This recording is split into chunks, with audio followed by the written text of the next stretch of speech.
Hi అండి. అందరికీ నమస్కారం. Welcome to my channel. ఈ వీడియోలో ఏపీ ప్రభుత్వ ఉద్యోగులకు, పెన్షనర్లకు త్వరలో సంతృప్తికరమైన నిర్ణయం. పూర్తి వివరాలేంటో వీడియోలో తెలుసుకుందాము. వీడియో అయితే ఎక్కడే గాని స్కిప్ చేయకుండా ఎండ్ వరకు చూసేయండి. అప్పుడు ఇన్ఫర్మేషన్ పూర్తిగా అర్థమవుతుంది. అలాగే వీడియో చూస్తున్న ప్రతి ఒక్కరు వీడియోకైతే లైక్ చేయండి ఫ్రెండ్స్. ఈ వీడియో చూస్తున్న ప్రతి ఒక్కరు వీడియోనైతే లైక్ చేయండి. తోటి ఉద్యోగ పెన్షనర్ మిత్రులతో షేర్ చేయండి.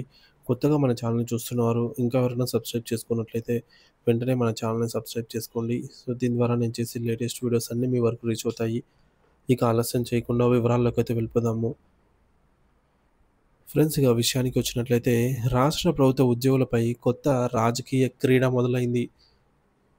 కరువు భత్యం డీఏ అంశాన్ని కేంద్రంగా చేసుకొని జగన్ బ్యాచ్ మళ్ళీ తప్పుడు ప్రచారాలకు తెరతీసిందనైతే అప్డేట్ రావడం జరిగింది.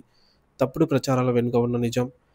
ఇటీవలి రోజులుగా సోషల్ మీడియాలో డీఏ ఇస్తున్నారు, ఈ కేబినెట్ మీటింగ్‌లో చర్చ ఖాయం అంటూ తప్పుడు పోస్టులు వైరల్ అవుతున్నాయి. ప్రతిసారి కేబినెట్ భేటీకి ముందు ఉద్యోగుల వాట్సాప్ గ్రూప్‌లలో పోస్టులు పాకుతాయి. సమావేశంలో ముగిసిన తర్వాత ఇంకా డీఏ ఇవ్వలేదు అంటూ ఉద్యోగులలో ఆవేశం రెచ్చగొట్టే ప్రయత్నం చేస్తున్నారు. ఇది యాదృచ్ఛికం కాదు. ఉద్యోగుల భావోద్వేగంతో ఆట ఆడే పూర్తి ప్లాన్ చేసిన ప్రచారం. వైసీపీ పాలనలో ఉద్యోగుల కష్టాలు. వాస్తవానికి వైసీపీ పాలనలోనే ఉద్యోగులు తీవ్రమైన ఇబ్బందులు ఎదుర్కొన్నారు. కనీసం జీతాలు, పెన్షన్లు సకాలంలో రాలేదు. డీఏలు పెండింగ్‌లో పెట్టబడ్డాయి. కొన్ని డీఏలను పీఆర్సీలో కలిపేశారు. అంతేకాదు ఎన్నికల ముందు పోస్ట్ డేటెడ్ జీవోలు ఇచ్చి వాటిని అమలు చేయకుండానే వదిలేశారు.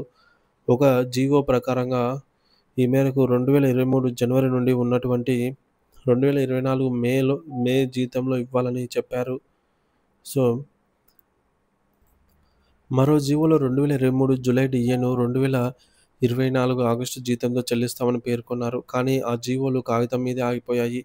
కూటమి ప్రభుత్వం చేసిన మేలు. ఇప్పుడు కొత్త కూటమి ప్రభుత్వం ఆ 2 డీఏలను అమలు చేసి ఉద్యోగులకు చెల్లించింది. దీనివల్ల ప్రభుత్వంపై భారీ ఆర్థిక భారం పడింది. అయినా కూడా అది ఉద్యోగుల పట్ల నిబద్ధతగా చేసింది. ఎందుకు ఈ ప్రచారం? వైసీపీ పాలనలో ఉద్యోగులపై పెరిగిన అన్యాయం. అంటే వైసీపీ పాలనలో ఉద్యోగులపై జరిగినటువంటి అన్యాయాన్ని ఇప్పుడు చాలామంది మర్చిపోలేదు. సిపిఎస్ ఉద్యోగులు కూడా చాలా నెలలుగా మ్యాచింగ్ గ్రాంట్స్ పెండింగ్‌లో ఉంచి వెళ్ళిపోయారు. వేతన జీవుల హక్కుల కోసం మాట్లాడిన వారిపై కేసులు వేసి భయపెట్టే ప్రయత్నాలు చేశారు. ఉద్యోగుల ఆశలు. ప్రస్తుతం ఉద్యోగులు 2 డీఏలు, ఒక కొత్త పీఆర్సీ కోసం ఎదురుచూస్తున్నారు. వారిలో ఆవేదన ఉన్నా రెచ్చిపోవడం లేదు.